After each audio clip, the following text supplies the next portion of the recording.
नमस्कार, आपके साथ मैं रेनू चौहान और आप देख रहे हैं RN TV नेटवर्क। इस वक्त मैं मौजूद हूँ फरीदाबाद सेक्टर 12 की कोर्ट में। जी हाँ, मेरे साथ एक पीड़ित मौजूद है जिनकी जो बीवी है भाग गई है अपने बच्चों को छोड़ के। पूरा मामला क्या है हम इनसे जानते हैं। क्या नाम है आपका? मेरा नाम अमरचंद शर्मा है, पिताजी का नाम रामचंद शर्मा है। मैं गांव बालाजी कॉलोनी गांव कन्नेरा का रहने वाला हूं। आपकी बीवी का क्या नाम है? मेरी बीवी का नाम पूजा शर्मा है। क्या है पूरा मामला? जी, हमारी शादी को लगभग 16 वर्ष हो चुके हैं और हमारे 4 बच्चे हैं। जी। मेरा लड़का 14 साल का है, 12 साल की एक लड़की है, दूसरी लड़की 10 साल की है, तीसरी लड़की 8 साल की है। मेरी पत्नी लगभग शादी के 10 साल बाद से गलत संगत में, गलत चीज़ों में पड़ गई है। आप सारा गलत संगत, गलत चीज़ों में किस तरीके की गलत चीज़ें? तब तो वो ऐसा करती थी कि सारे दिन फ़ोन पर लगे रहना। जी। किसी गलत है, अपने फ़ोन को कभी भी मुझे नहीं दिखाती थी। कभी मन मर्जी कहीं घूमने जाना, शाम को जाती, दूसरे दिन सुबह आती, मुझे कहती मैं सहेलियों के साथ जा रही हूँ। मैंने कभी उसे समझाया पर लेकिन मैंने कभी उसे जी। खूब रोकने की कोशिश की, वो रुकती नहीं थी मेरे कहने से।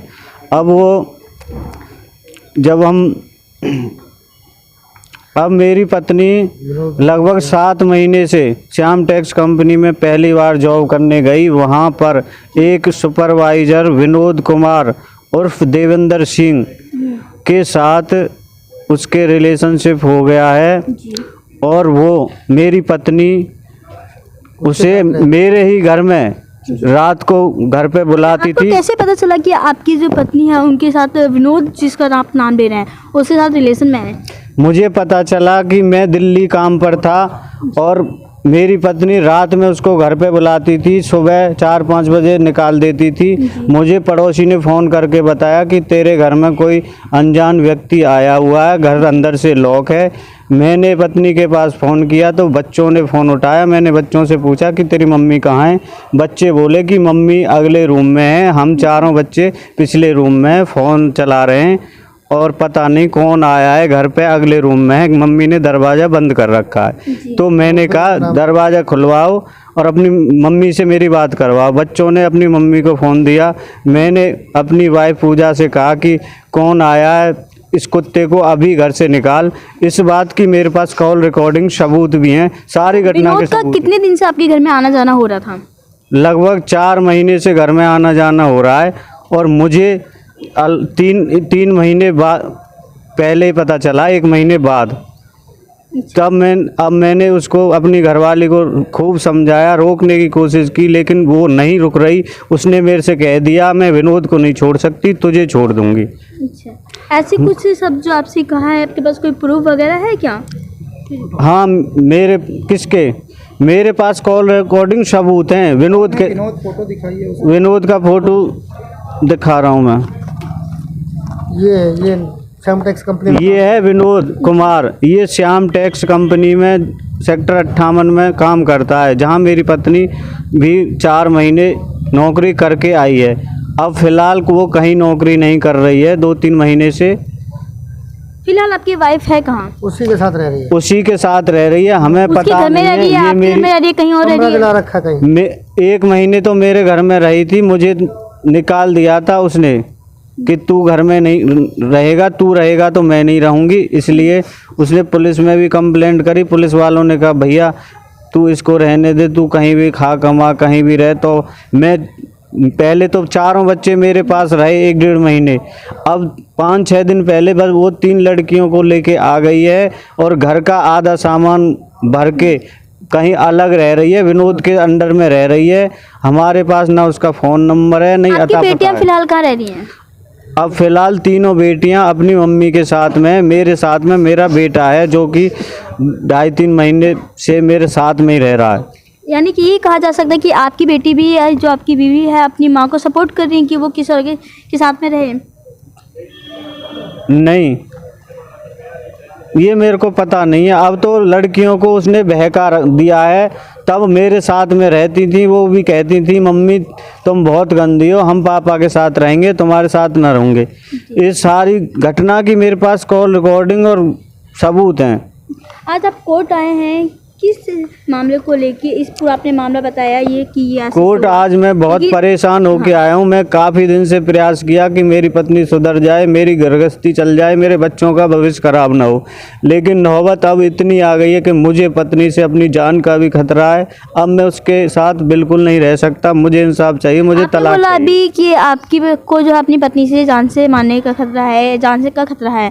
क्या कभी कोशिश किया आपको उसने मारने की? हाँ, उसने कई बार मेरे को बेलन से मारा, चिमटा से मारा, तया फेंक कर मारा। एक दिन मेरे पैर में तया लगा। वो गंदी गंदी गाली देती है, धमकी देती है, कहती है कि पुलिस में तुझे ऐसा फंसवा दूंगी, जेल करा दूंगी, ये करा दूंगी। और उसने जब 15 तारीख को मैं अपनी सारी फैमिली को लेकर समझाने के लिए गया तो उसने सबको बंद करा दिया था चौकी में। वो तो जब सच्चाई सामने आई तो हमें पुलिस वालों ने छोड़ दिया कि हमारी गलती नहीं थी। तो आज आप कोर्ट आए हैं, क्या लगता है आपको इंसाफ मिलेगा? देखो, मैं तो इंसाफ के लिए आया हूँ, बाकी मुझे क्या पता मुझे इंसाफ मिलेगा या नहीं मिलेगा। चलिए बात करते हैं हम इनके बेटे से जो इनके साथ में अभी। क्या नाम है आपका? मेरा नाम प्रिंस है।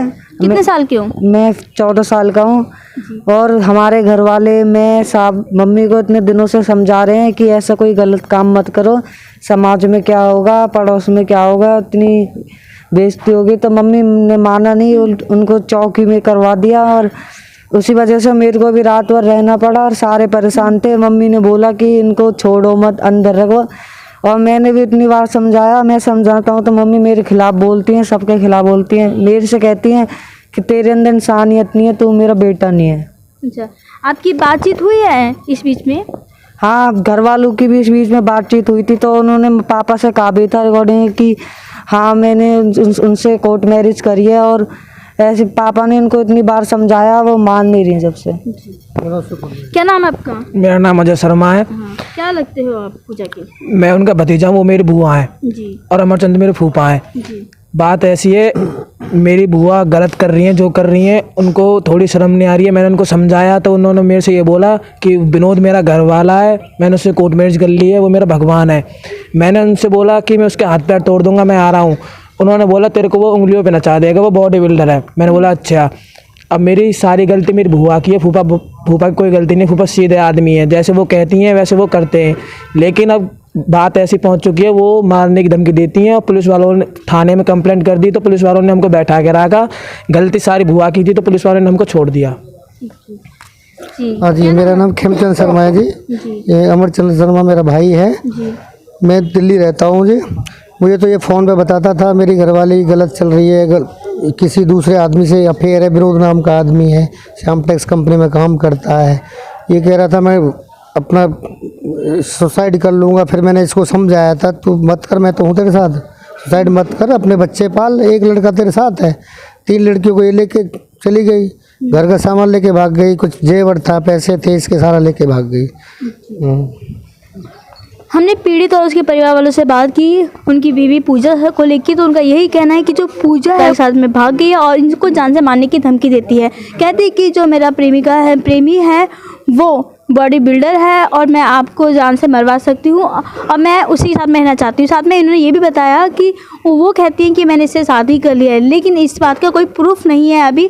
और हमने जो पीड़ित से बात की तो पीड़ित का ये कहना है कि मेरे पास रिकॉर्डिंग वगैरह, हम आपको रिकॉर्डिंग भी सुनवाते हैं। और बात करते हैं अब इनके हम वकील से कि क्या कहना है इनके मामले को लेकर। देखिए, वैसे तो हर किसी का निजी जीवन है, लेकिन जो भाई ने समस्या बताई है और वो तलाक चाहता है, जिसको लेकर के तलाक की याचिका तैयार करवाई जा चुकी है और कल हम माननीय न्यायालय में तलाक की याचिका को दायर कर देंगे। जो भी माननीय न्यायालय आदेश देगा वह सभी के लिए मान्य होगा। इनका कहना है कि इनकी बीवी के द्वारा इनको जान से मारने की धमकी वगैरह भी दी जा रही है, वो इनके बच्चों को भी नुकसान पहुंचा सकती है। देखिए, ये तो बेहतर यही भाई बता सकता है कि इसके साथ क्या क्या उत्पीड़न हुआ है। जिसकी कंप्लेंट बनवा दी और कंसल्ट थाने में भिजवा दी जाएगी। क्या लगता है इस मामले में कार्रवाई कब तक हो पाएगी? देखिए, पुलिस का माननीय न्यायालय का निष्पक्षता से काम करने का ही कानून है और वो निष्पक्षता से जांच करेंगे। यदि इनकी कंप्लेंट में जो सच्चाई होगी उसके आधार पर प्रशासनिक अधिकारी, पुलिस प्रशासन और माननीय न्यायालय कार्रवाई करेगी। क्या कहना चाहेंगे इस मामले पर? देखिए, अभी मामला न्यूली आज हमारे पास आया है पूरे मामले को भी हमने रीडअप भी करना है। अभी तो हम यही कहेंगे कि न्यायालय पे विश्वास रखना चाहिए, क्योंकि माननीय न्यायालय सभी के लिए न्याय को लेकर के ही आता है। इसलिए व्यक्ति जब हर जगह से हराश हो जाता है, अपने घर परिवार से, अपने पत्नी से, अपने बच्चों से, अपने माँ बाप से, तो न्यायालय की ओर अग्रसर होता है। और न्यायालय में ये जिस उम्मीद के साथ आए हैं, यदि इनकी कंप्लेंट के अंदर सच्चाई है, इनके साथ इस प्रकार का कोई उत्पीड़न हो रहा है, तो माननीय न्यायालय से न्याय जरूर मिलेगा।